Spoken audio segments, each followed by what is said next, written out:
a empezar. Esperen que recording son. ¿Qué hacemos nosotras? Nada.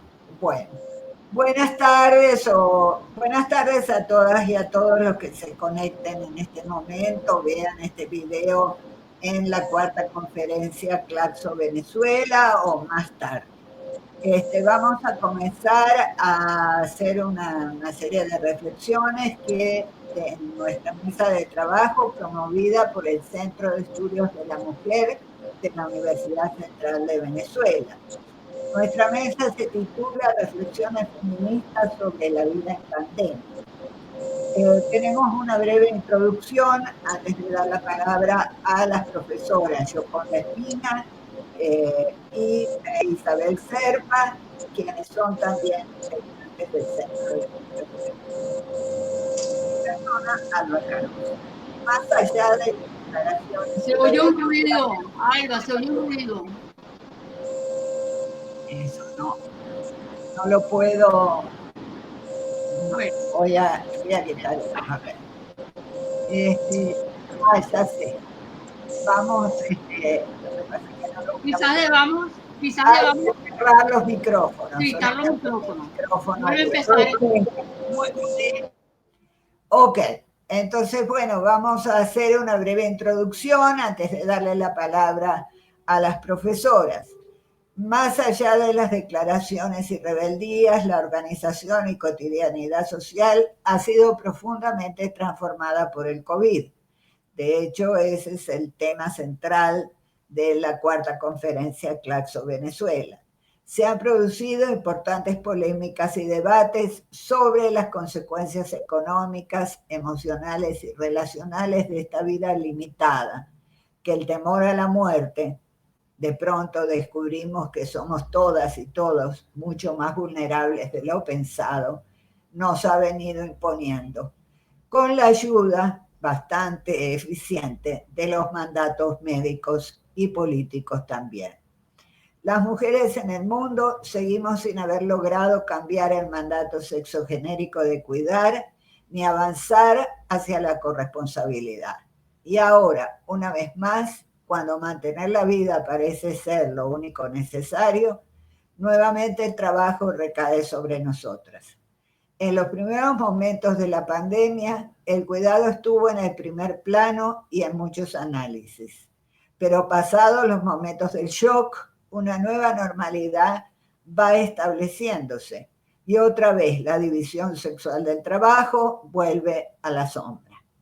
En la presente mesa presentaremos y debatiremos reflexiones desde el punto de vista feminista sobre la pandemia, su impacto en la vida de las mujeres, las estrategias en el encierro y nuestras propuestas para repensar y remodelar la organización social.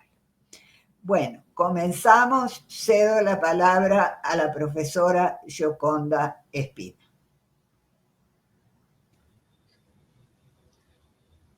Bueno, como algunos saben, yo soy psicoanalista y voy a hacer una intervención desde ese enfoque, ¿no?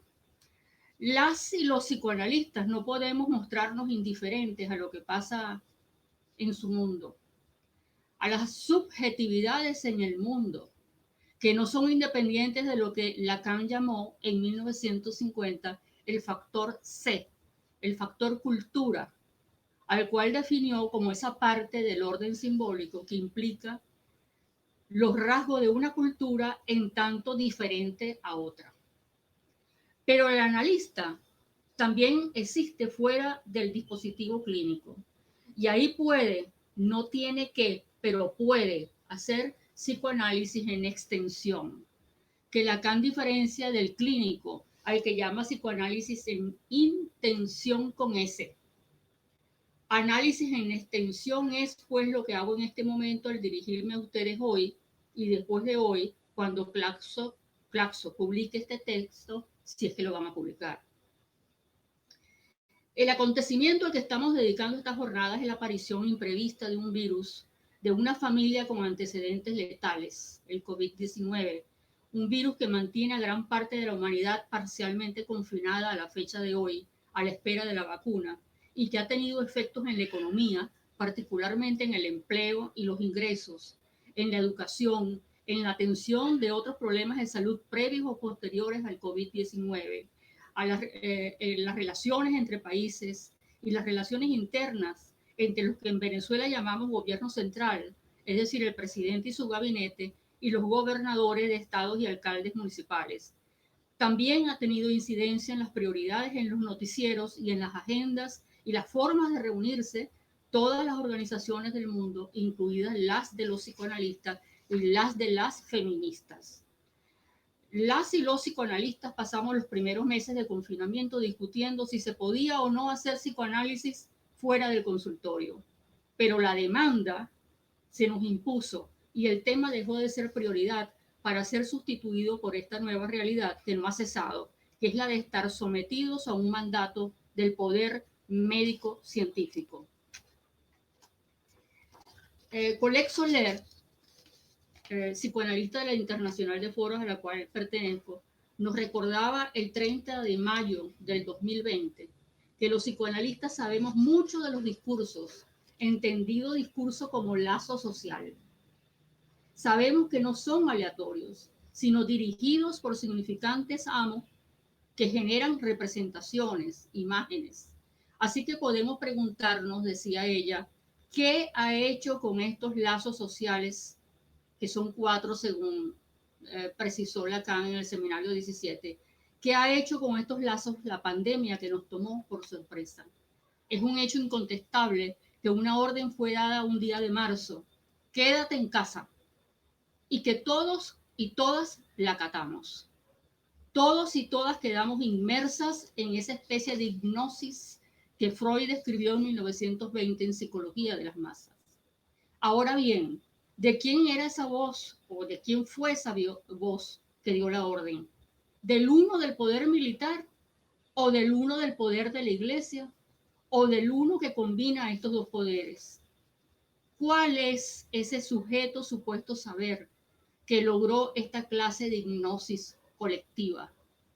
La voz que oímos fue la del presidente de la República en cada país, que es la voz del poder político que, a nombre de un poder más alto, el poder médico-científico, es en el que el poder político no cesa de apoyarse cada vez que va a decretar medidas.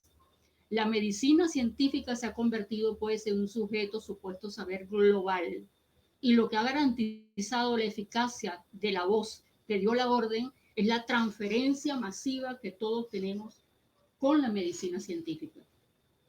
El significante que da poder a la medicina científica es el significante muerte. Es lo que se lee detrás del quédate en casa. Lo que se lee es quédate en casa o ya verás. Muerte o contagio, mínimo. Es lo que se lee detrás. Con Lacan sabemos que el significante muerte es el amo absoluto, domina todos los otros. La muerte hoy es el significante amo mundial, aunque no siempre fue así. Hoy el miedo a la muerte es el mayor de todos los miedos. Por eso no asombra que hace décadas estemos transitando, mucho antes de la pandemia, hacia un higienismo generalizado, cuya versión light y más comercial es el fitness y las dietas, que en algunas partes ha derivado a un eugenismo cuyo objeto es el eliminar lo que no conviene, y que sin llegar a los excesos del nazismo se desentiende de la sobrevivencia de grupos humanos que considera inconvenientes. No da ejemplo Soler, pero es claro para quienes estamos sobre la noticia todo el día que el COVID ha atacado a los más viejos y a los más pobres, que en el caso de los Estados Unidos y de la mayoría de los países de América Latina carecen de seguro médico y de hospitales públicos preparados para una emergencia como la que tuvieron que enfrentar y que estamos enfrentando todavía. En esta ponencia que yo preparé para antes, cuando íbamos a tener más tiempo para exponer, aquí me refiero a los efectos del COVID en las Américas y particularmente en los dos países con más alta tasa de contagio y de muerte, que son Estados Unidos y Brasil. Como hablo ahí de la denegación de los presidentes Trump y Bolsonaro en relación a la epidemia, llegando incluso al absurdo Trump de retirarle los fondos de Estados Unidos a la Organización Mundial de la Salud. Bueno, hablo de denegación, entonces el próximo punto de la ponencia, esa que a lo mejor algunos de ustedes va a leer cuando salga publicada, es qué es para nosotros los psicoanalistas exactamente denegación y cómo el efecto del denegacionismo de Trump y Bolsonaro, por ejemplo, tuvo efectos letales en los números, en las víctimas que hacen números en esos dos países todavía hoy, que es 11 de noviembre, desde marzo, ¿no? Estamos hablando desde marzo. Finalmente, en la tercera parte de mi ponencia, llegó a las mujeres, diciendo lo siguiente: agreguemos la obviedad de que todo lo anteriormente dicho afecta más a las madres trabajadoras responsables únicas o corresponsables del sostenimiento económico de su familia, que deben convertirse varias horas al día en maestras express, además de hacer todas las tareas dentro del hogar que ya hacían o que hacían con la ayuda de una asistenta al menos un día por semana. Ahora imposibilitada esa asistenta de llegar a las casas donde trabaja por día por falta de transporte y de efectivo. Si las feministas siempre hemos llamado la atención acerca del desgaste físico y psíquico de las mujeres por la doble y triple jornada, desde que salimos forzosamente a suplir desde fines de la Primera Guerra Mundial y luego a competir voluntariamente con los hombres en el mercado del trabajo, ahora tendremos que inventar un nuevo término para hablar de esta nueva situación a la que las obligó el COVID-19. Esto último vale, claro está, para las madres trabajadoras con nivel adquisitivo que les permita y permite pagar a madres trabajadoras que trabajen por día o por horas en casas ajenas. Cuando vamos a las cifras de la población femenina en la región, cifras que ha dado recientemente el 22 de septiembre del 2020, Alicia Bárcena, la feminista mexicana, que es secretaria ejecutiva de la CEPAL, de la Comisión Económica para América Latina y el Caribe. Eso también va a estar en la ponencia, en el artículo, pero no puedo detenerme ahí porque me va a cortar la palabra. Voy a concluir de esta manera, con esta reflexión, después de hablar de las cifras de Bárcena, ¿no?, en el artículo. Reflexión aparte merece otro efecto del encierro, radical o flexible, da igual. Muchas mujeres debieron volver a convivir con el violento, con el argumento del violento de que carece de medios para pagar 2 sitios, o con la excusa de que así podían ayudar en la casa y con los hijos, o que la casa de la que ya había salido por una medida cautelar le pertenece también. Es un hecho. La violencia contra la mujer, incluido el femicidio contra la mujer y los hijos, se disparó a partir del confinamiento en todo el mundo. En todo el mundo. En Venezuela acabamos de tener una cifra final, ¿no? Por ahora. Entre enero y septiembre del 2020 hubo al menos registrados, ¿verdad?, 195 mujeres asesinadas por sus hombres. Esta cifra la da el Observatorio de Femicidio de la página del portal Utopics y fue publicado el 1 de noviembre del 2020 en el Universal, que ese día, 1 de noviembre, Día de Todos los Santos, apareció por primera vez en su versión impresa, que va a ser dominical. Esto es importante, las dos cosas que estoy diciendo, porque ni Utopics ni el Universal son precisamente medios de la oposición, que le convendrían estas cifras.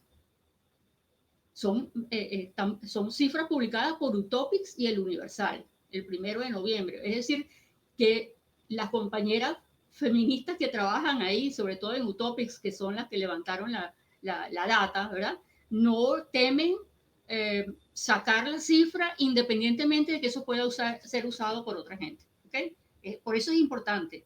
Si fueran cifras que vinieran de los medios de la oposición, uno diría, ay, ¿de dónde habrá salido esto? Pero es una cifra impresionante, es impactante esa cifra, 195 asesinadas en pandemia. Es una cosa espantosa y deben ser más, solo que no están registradas, ¿verdad? Algo más y final sobre esta conveniencia forzosa con los violentos, que no siempre son los que regresan a la casa de la ex y sus hijos. Judy Butler denunció un conversatorio organizado por la Universidad Nacional Autónoma de México en medio de la pandemia, que muchos LGTBIQ más han tenido que regresar al perder sus empleos e ingresos a los hogares que habían dejado por la hostilidad o violencia abierta de sus familiares debido a sus preferencias sexuales. O sea, que, y de esto no tenemos cifras, por supuesto, pero uno sabe de estas cosas, si la gente pierde empleo, ingreso, por lo tanto la habitación donde estaba alquilada, bueno, regresa a la casa de la familia. Eso también hay que tomarlo en cuenta porque no deben ser pocos los que están viviendo en esta situación. Bueno, concluye, listo. Muchas gracias, Yoconda. Entonces ahora le damos la palabra a Isabel Serpa, que también es la directora del Centro de Estudios de la Mujer. Isabel, tienes la palabra. Cerremos los micrófonos. Bueno, ya lo abrí. Yo titulé mi trabajo Había una vez en la tarea del cuidado en cuarentena. Cuando inició la cuarentena en medio de tantas angustias, nos preguntábamos en algún momento si era posible valorar. Cierra el ¿Está abierto? No, tú sí, está Alba, que lo cierre Alba, porque se oye el ruido. Sí, lo tengo cerrado yo. Ya, bueno, cuando se inició la cuarentena y en medio de las angustias que nos produjo el primer impacto por el COVID-19, nos preguntábamos en algún momento si era posible valorar esta experiencia como una oportunidad para acercarnos más y cultivarnos como personas, como familias, para compartir momentos y espacio que en otros tiempos de normalidad no compartíamos. Era relevante tomar en cuenta que por primera vez en muchos años tendríamos tiempo para repensarnos y también para comunicarnos. Y aunque este tiempo haya sido impuesto por unas circunstancias tan dolorosas. La prolongación de la cuarentena ha generado otras situaciones que nos afectan y afectan especialmente a las mujeres, quienes ahora además vemos triplicadas las tareas que ya ejercíamos. Nuestra permanencia en el hogar obliga a muchas mujeres a profundizar no solo el trabajo doméstico, sino que la mayoría de las mujeres han tenido que asumir el rol de docentes para acompañar la experiencia escolar, no solo de sus hijos y sus nietos, también de sobrinos, vecinos, vecinas, allegados. Todo esto en una situación bien caótica por todo lo que sufrimos en nuestro país, por conexión al internet, la posible o no posible vinculación con las redes sociales, el manejo de las tecnologías, etcétera, etcétera. A todo esto sumemos el trabajo profesional de la casa, lo que implica un agotamiento que más temprano o más tarde puede pasar factura a la salud de muchas mujeres. Enfrentar esta realidad durante tantos meses de pandemia no es nada idílico. Lo que pensábamos en un primer momento y las preguntas que nos hacíamos en principio en torno a la reflexión y al compartir en familia, pues no es que no siga siendo importante, pero nos lo planteamos ahora a la luz de esta nueva vida cotidiana donde se han llevado las escuelas, las universidades y las oficinas a nuestras casas. Nuestras casas se han convertido muchas veces en el aula de clase, en el espacio del recreo, en el espacio para la resolución de conflictos, y esto sin entrar en los detalles profundos con todo lo que ha ocurrido en relación con la violencia de género.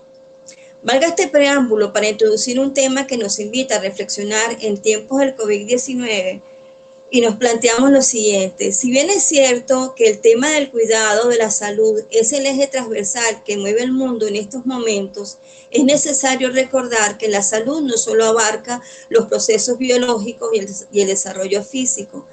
Es interesante sentarnos a pensar o detenernos a pensar en los procesos emocionales, en el desarrollo intelectual, espiritual y espiritual de mujeres y hombres, de niñas, niños y adolescentes. Es necesario detenerse en la experiencia del ser, en el cultivo de cada una de las personas en su más amplia dimensión.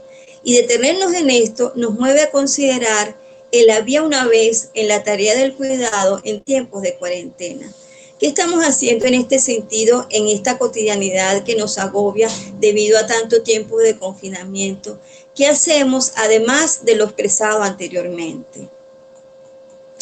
Es importante recordar que la experiencia y el oficio de los narradores principales, los que recordamos todas y todas, están vinculados con el oficio del juglar, con el oficio de la juglaría, donde participaban no solo los hombres, sino también las mujeres. Y podemos hablar de las juglaresas, de los juglares y de las juglaresas.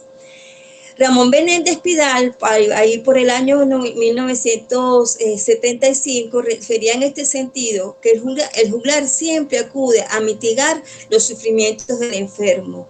Era costumbre atestiguada en la literatura que los juglares, contando o leyendo, se sientan junto al lecho de los dolientes, de los heridos, de los enfermos. Y esto que empezó en la Edad Media, pues ha sido parte de la vida de muchas mujeres que no solamente se dedican a la experiencia del cuidado en la casa, sino que se dedican al cuidado en el entorno de la educación de la primera infancia, en todo lo que tiene que ver con la educación inicial, llamada hoy de esta manera.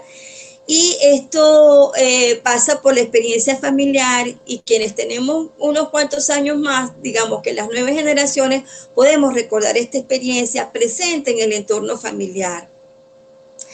Nosotras nos planteamos en algunas ocasiones una experiencia que la centramos en el aprender a desaprender contando historias.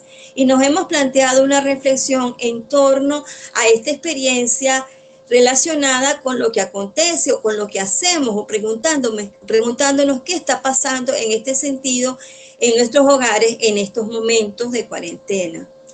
Al pasar de los días y conociendo nuestros entornos más cercanos y relacionándonos con nuestros familiares, con los amigos cercanos, con las redes, con las personas que conocemos en el universo de la educación, y con esta nueva cotidianidad y por nuestra cercanía a la experiencia de contar cuentos, nos hemos preguntado si esta experiencia milenaria pudiera ser retomada en nuestra vida cotidiana en los actuales momentos, donde somos arropados por las TICs, por las nuevas tecnologías de la información y la comunicación.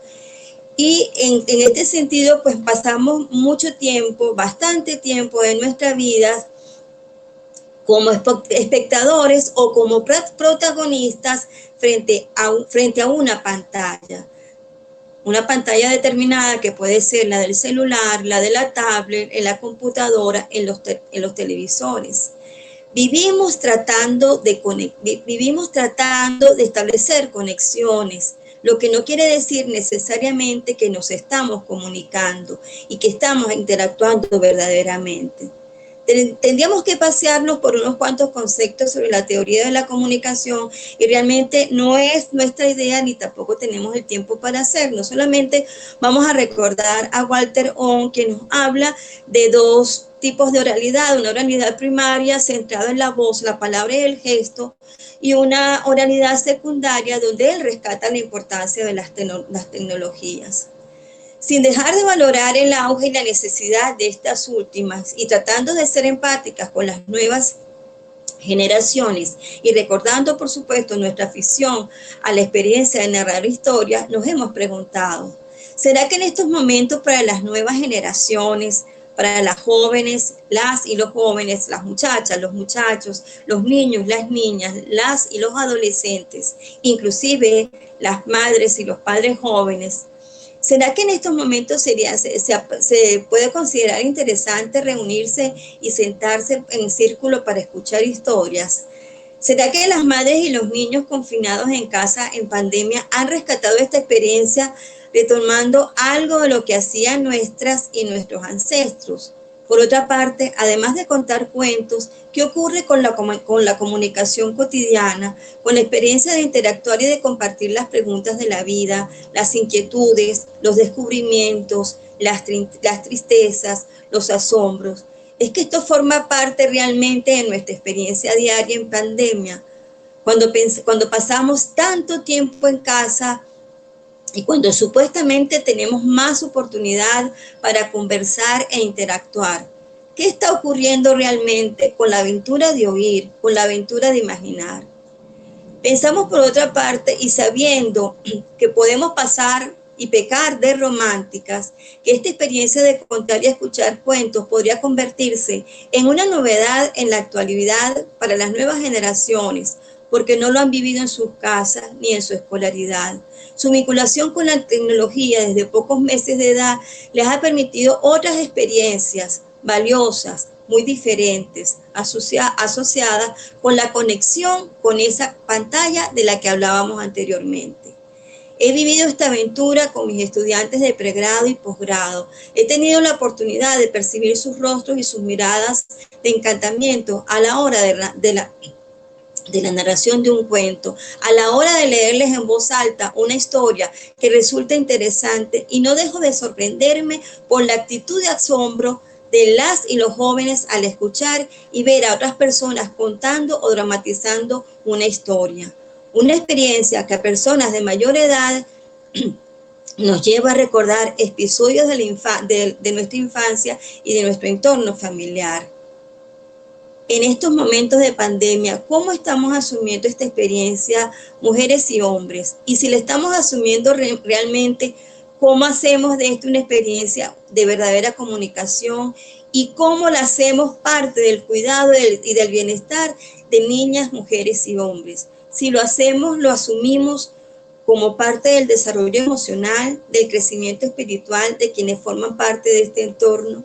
En este mar de preguntas me he planteado tomar algunas acciones para desandar caminos y reconsiderar lo que nos corresponde en estos momentos. Y afirmo que quizás nos toca desaprender, retomando esta vieja costumbre de la conversación. Y parafraseando a mujeres y hombres sabios, quizás nos corresponde reunirnos en torno al fuego para escuchar historias, para conocernos y aventurarnos y romper este paradigma contemporáneo, para retomar la experiencia de la palabra narrada en voz alta, y retomar la actitud de una escucha activa y expectante.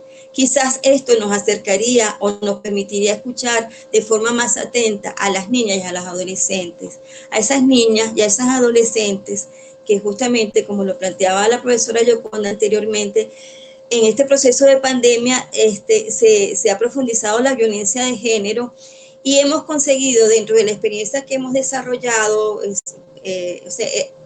abrimos una línea de investigación, y en esta línea de investigación nos hemos paseado por distintas, considerando esta apertura de esta línea, nos hemos paseado por varias experiencias. Por un lado, personalmente asumimos asumimos el desarrollo de nuestro blog, un blog que denominamos Isabel Serpa Cuenta. Y en esa experiencia hemos publicado muchos relatos que tienen que ver justamente con la experiencia de las niñas, las mujeres, las adolescentes, en un espacio que denominamos en el blog contando y leyendo a favor de las mujeres y las niñas en cuarentena. Eso por un lado. Y hemos establecido intercambio con algunas personas vinculadas con el mundo de la educación, con otras vinculadas más con el mundo de la literatura y con otras vinculadas con nuestra experiencia a favor de las mujeres y las niñas que luchamos por la equidad y por la igualdad de género. En esta experiencia nos hemos sorprendido inclusive al encontrarnos con algunas autoras como Estela Morales, una investigadora y escritora española, que escribió el cuento Pepuca y el monstruo que le llevó su sonrisa, un cuento que justamente habla de la experiencia de una niña que es víctima de violencia, partiendo de una experiencia específica de la propia autora.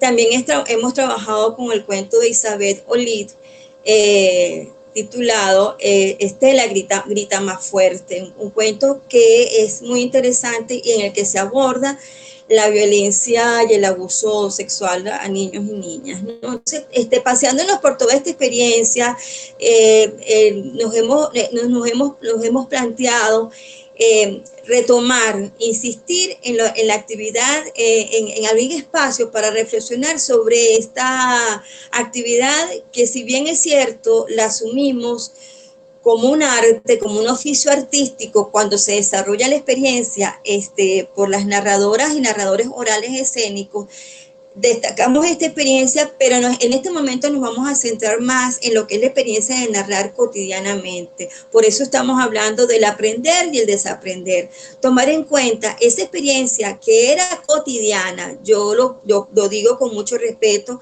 era cotidiana, que ya realmente no forma parte de la vida de las generaciones más recientes, y retomar y valorar esta experiencia en el entorno de la cuarentena. ¿Qué estamos haciendo con eso que llamamos, bueno, ya ahorita el concepto de tiempo libre, pues también se empieza a transformar, ¿no? Ese concepto de tiempo libre, que ya era difícil comentarlo previamente, sobre todo para nosotras, para las mujeres, en este momento tiene otro nombre: tiempo libre en el espacio de la casa, a la hora del recreo, después que se han hecho todas las tareas, después que se ha trabajado y se han bajado se ha bajado toda la información y se ha cumplido con las tareas de las niñas y los niños en la casa, ¿no?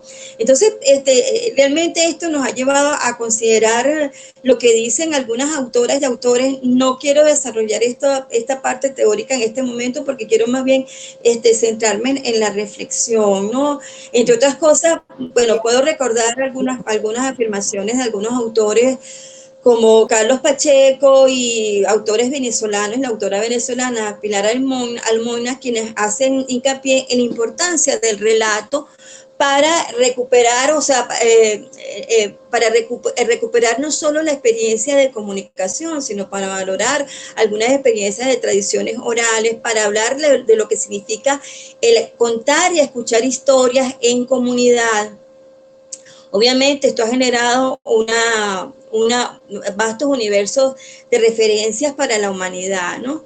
Entonces, en este quehacer humano comunicativo por excelencia, que arropa nuestra vida desde la infancia y forma parte de las familias, o ha formado parte de muchas familias, insistimos en que narrar historias nos lleva a crear y a recrear el mundo.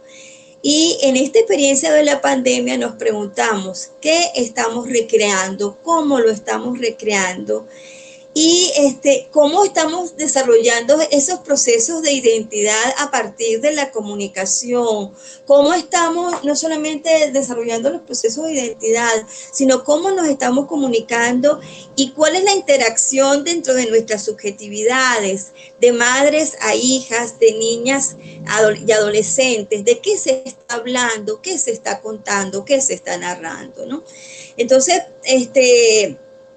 yo he dicho en algún momento y lo insistía en conversaciones y en las reflexiones sobre sobre este aspecto, y digo, mujeres, aquí está el detalle. ¿Qué hacemos a la hora de narrar historias? ¿Qué hacemos nosotras? ¿Cómo se asume este quehacer? ¿Y cómo se puede convertir este espacio para el cuidado del ser de mujeres y niñas, de hombres y niños, de adolescentes? ¿Será que tenemos que despegarnos un poco de las tecnologías para retomar en nuestros entornos cotidianos ese acercamiento a través de la palabra, a través de las conversaciones? ¿Será que tenemos que retomar todo esto y desarrollar experiencias de lecturas en voz alta? ¿Será que esto nos puede convertir, como dirían algunas autoras, que las mujeres que leemos y contamos somos peligrosas? Nos preguntamos, o quizás mejor. Un minuto. Ajá.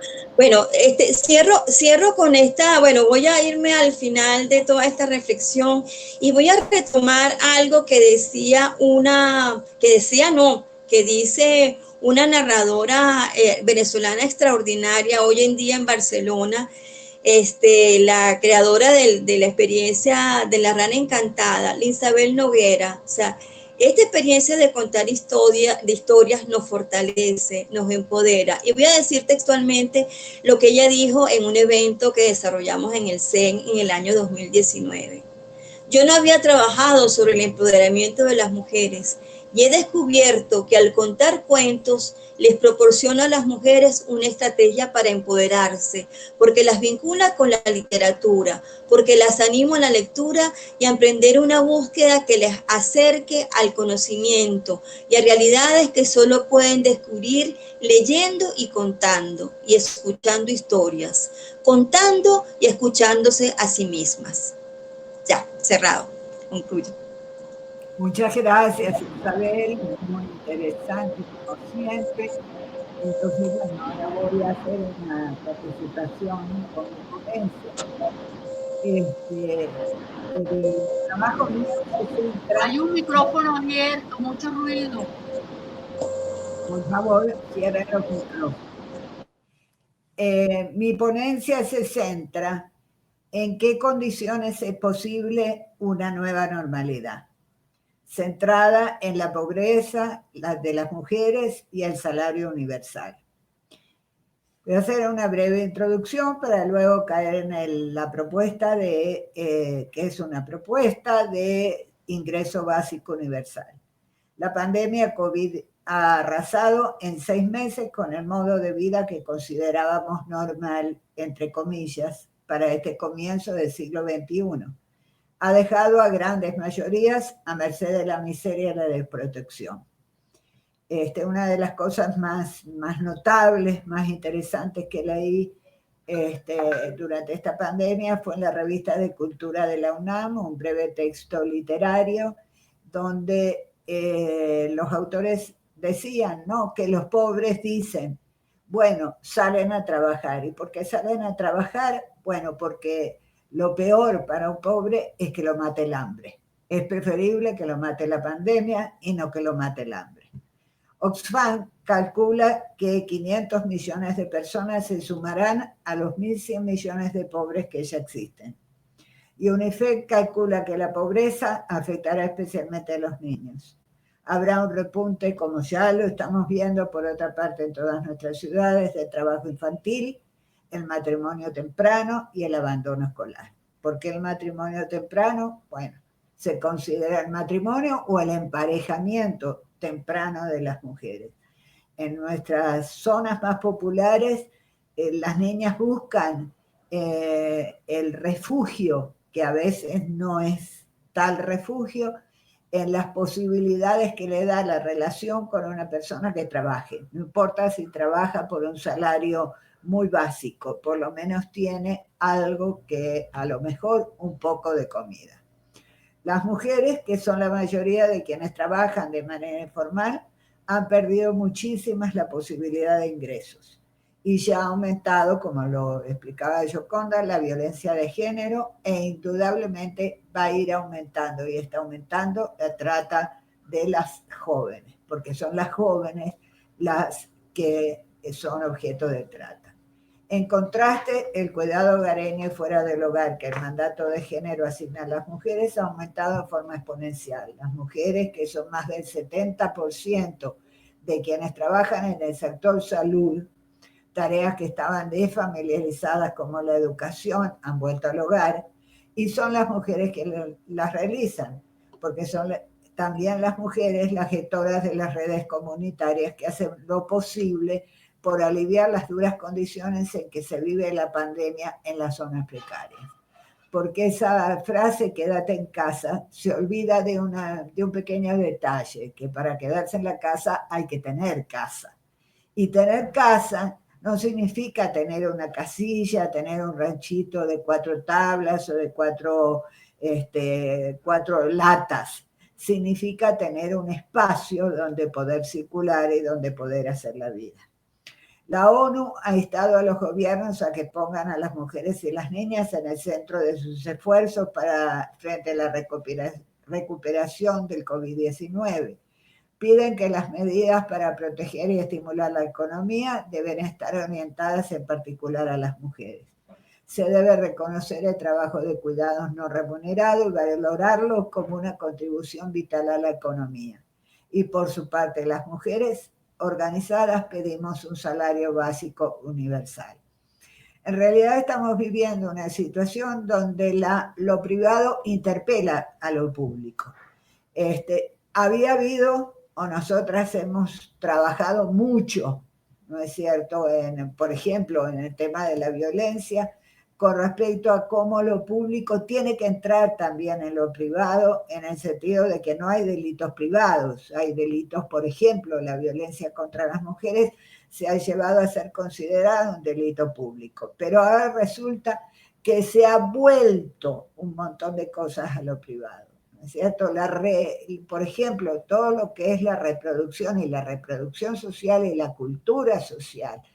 Ahora las mujeres no solamente tenemos que limpiar, sino que tenemos que ser extremadamente higiénicas, porque la vida de nuestras familias depende de que pongamos el alcohol, el desinfectante, el no sé qué, el no sé cuánto, que además enseñemos a los niños a trabajar, que además las que trabajan en el sector salud no traigan el contagio a la casa, porque, bueno, ya sabemos todo el gran y enorme protocolo que tienen que hacer las trabajadoras de la salud.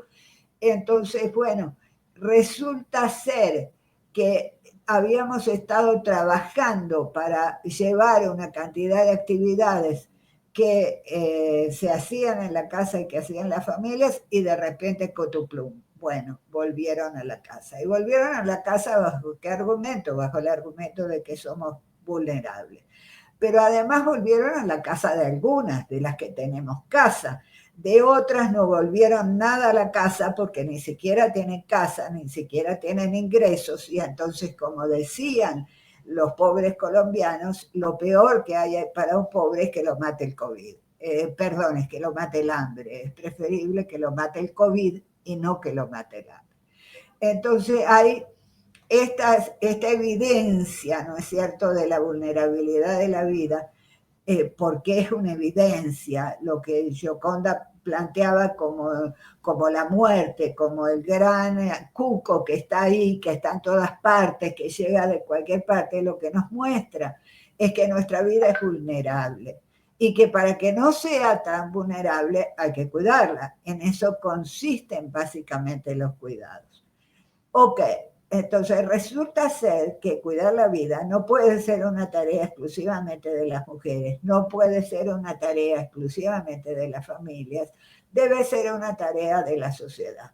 Y si vivimos en sociedades monetarizadas, donde necesitamos dinero para poder comprar los bienes básicos, es la única manera que tenemos de comprar los bienes básicos, de obtener los bienes básicos, entonces lo mínimo es que necesitamos un ingreso básico universal.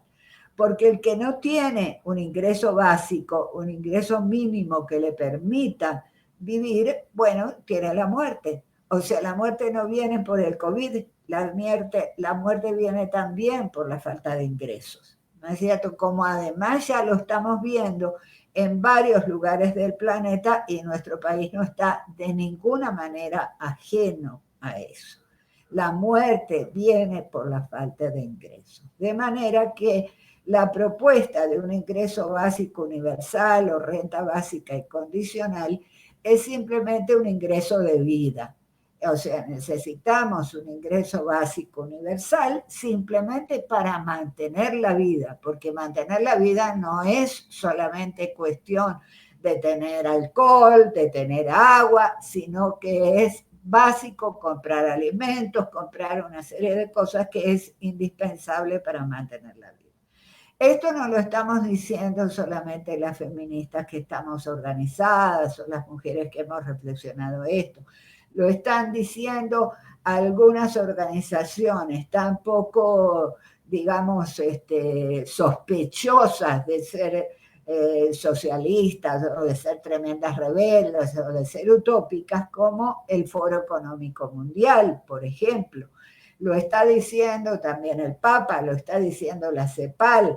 O sea, el ingreso mínimo vital o ingreso mínimo de vida, de mantener la vida, es una prestación económica, una prestación dineraria que simplemente nos va a permitir mantener la vida.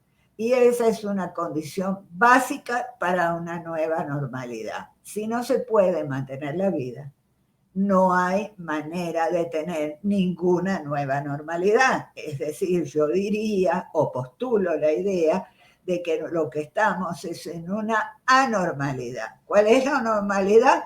Bueno, que la muerte nos amenaza por todos lados, no nos amenaza solamente por el COVID, nos amenaza por la grave desigualdad que hay. Hay aspectos positivos y aspectos negativos que bueno que se han elaborado con respecto a lo que sería un ingreso básico universal, mejoraría la desvalorización del trabajo, los trabajos desagradables podrían ser mejor pagados, ¿no es cierto? Porque bueno, porque habría un ingreso básico que si no quieres hacer un trabajo que es extremadamente desagradable, puedes tener el derecho de no hacerlo, no habría que vigilar que los parados trabajasen ilegalmente, sobre todo el autoempleo y lo que llamamos trabajo precario, que en nuestra América, por ejemplo, hay países que tienen casi un 90% de su mano de obra. Por ejemplo, Perú es un país y por eso el contagio en Perú ha sido tan importante y en Brasil ha sido tan importante y también en Estados Unidos ha sido tan importante. ¿Por qué ha sido muy importante? Porque la gente tiene que salir a la calle a trabajar, porque no puede vivir si no tiene un ingreso mínimo, porque no la amenaza el COVID, la amenaza el hambre, ¿no es cierto? Entonces, bueno, concluyendo, o digamos, por ejemplo, CEPAL, ¿no? Es decir, en el trabajo y en la ponencia voy a dar algunos argumentos y algunos argumentos de autoridad que tienen que ver con organizaciones tan serias como CEPAL, ¿no es cierto? Por ejemplo, CEPAL en el tercer informe especial sobre el COVID-19 dice que para enfrentar los impactos económicos de la crisis propone que los gobiernos garanticen transferencias monetarias, así sea temporales, para satisfacer necesidades básicas y sostener el consumo en los hogares, lo que será también crucial para lograr una reactivación sólida y relativamente rápida, porque hay otro elemento indispensable a tener en cuenta: no hay posibilidades de que la sociedad se reactive si no hay posibilidades de compra, no hay posibilidades de ningún consumo, ¿no es cierto? Entonces, por ejemplo, CEPAL también lo recomienda, bueno, hasta el Papa lo recomienda. ¿Cómo se podría una renta básica universal? Debe ser suficiente para mantener a una persona con un mínimo modesto, dejando suficientes incentivos para trabajar o invertir. No significa que va a desaparecer el trabajo, simplemente significa que no tengo una condena de muerte al no tener trabajo. Y otro, es decir, que nosotras postulamos que la renta básica universal tiene un potencial redistributivo, potencia la economía y significa un reconocimiento para trabajos útiles. Hay una gran discusión dentro de la teoría feminista sobre si los feminismos, si la renta básica significaría que las mujeres se cristalicen en su papel de cuidadoras. No, precisamente porque es universal, porque no se le daría exclusivamente a las mujeres, sino se le daría a todo habitante de un lugar simplemente por el hecho de ser habitante. Y bueno, simplemente quiero terminar. Hay que diferenciar, ¿no?, las rentas básicas de los bonos. Por ejemplo, no es lo mismo una renta básica que un bono, porque para empezar tiene un aspecto muy importante que es la regularidad y tiene un aspecto muy importante que es el derecho, ¿no es cierto? Un derecho a la vida, que es lo que se está reconociendo, que es lo que se está pagando, el derecho a la vida. Y aquí voy a terminar diciendo, con respecto a la discusión que tenemos dentro de diferentes corrientes feministas, algunas sostienen esto, ¿no es cierto?, que eso significaría que las mujeres se quedarían para siempre en los trabajos de cuidado. No, no es así.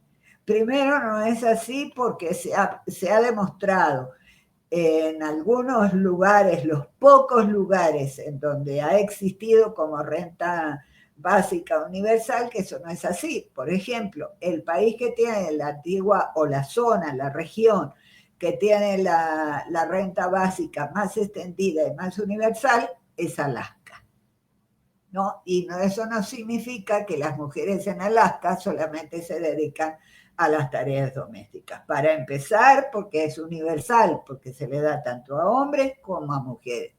Lo que sí les da a las mujeres es la posibilidad de decidir, porque hay una vieja discusión hasta qué punto el trabajo fuera del hogar es emancipatorio. Bueno, hay trabajos que significan emancipación y hay trabajos que no significan emancipación, que significan explotación.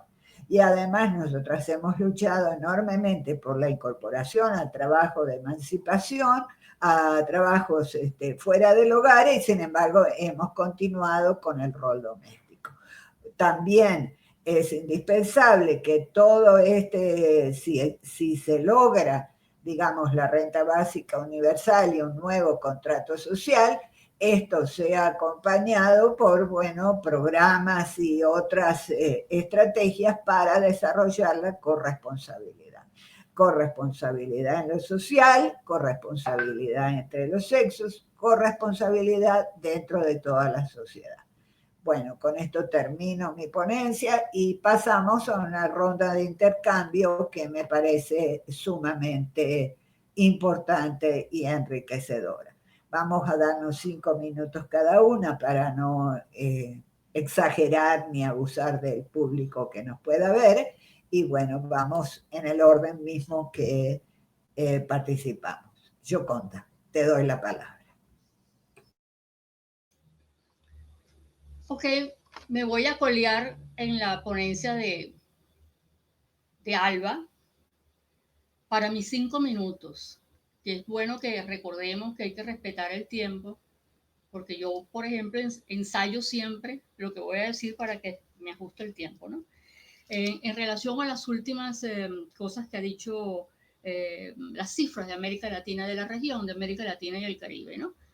Yo antes, en los 10 minutos anteriores, cité a Alicia Bárcena, que es la secretaria ejecutiva de la Comisión Económica para América Latina y el Caribe, CEPAL, que las analizó en una reunión convocada por Fundación Global, una organización sin fines de lucro con sede en Argentina, el 22 de septiembre. Bueno, ella dice ahí, ella es una feminista mexicana muy conocida, antes de llegar a CEPAL, y dice esta frase que me parece buena para mis 5 minutos, ¿no? Dice, la recuperación de América Latina y el Caribe post pandemia, ¿será feminista o no será?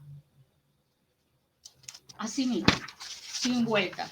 Luego analiza las cifras y dice, defiende una posición que acaba de resumir Alba Carocio. Alba Carocio tiene muchos años defendiendo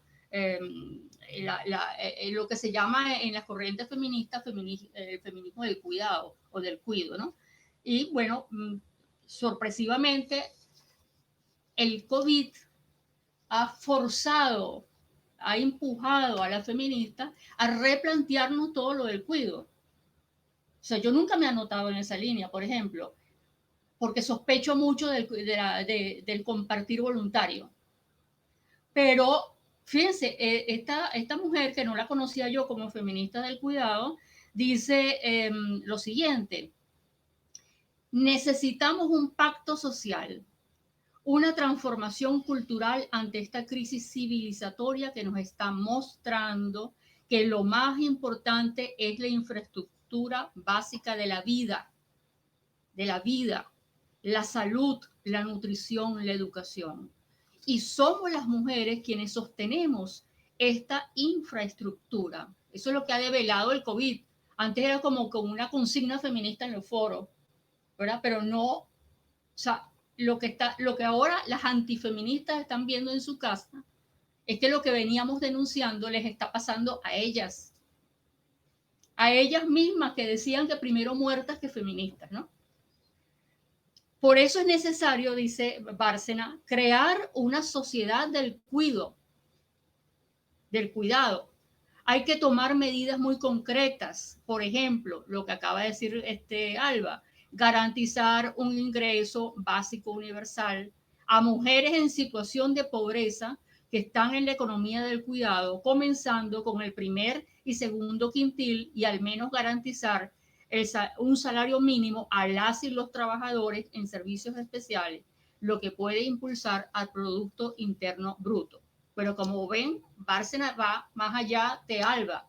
Dice que dado que la infraestructura de la vida ha estado siempre y nadie se había dado cuenta, o mucha gente creía no haberse dado cuenta, no sabía, y ahora lo develó el COVID encerrándonos a resolver, incluso gente que había olvidado ya cómo hacer cosas, como yo, tuve que volver a empezar de cero, volver a cocinar, hacer cosas, estas cosas que ya yo había dejado hace tiempo.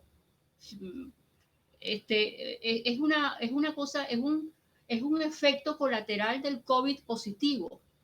Ha puesto un foco de atención en quién sostiene esto, pues. Ahora que no hay señora que venga, no hay señora que limpia, ahora que no, que no hay gasolina para el transporte público a toda hora, que el transporte público es escaso, se ha develado pues una necesidad.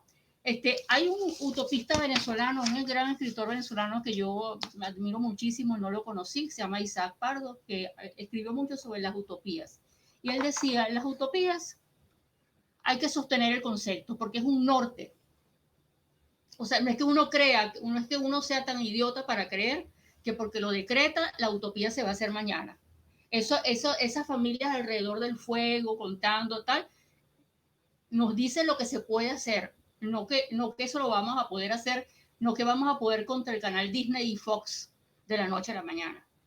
Igual que pasó con esto del feminismo del cuido. No, la idea no caló hasta que se vivió. Ahora por lo menos la idea se está discutiendo. O el salario mínimo universal. Es una cosa que los empresarios no quieren oír hablar de eso. Ni las administraciones públicas tampoco.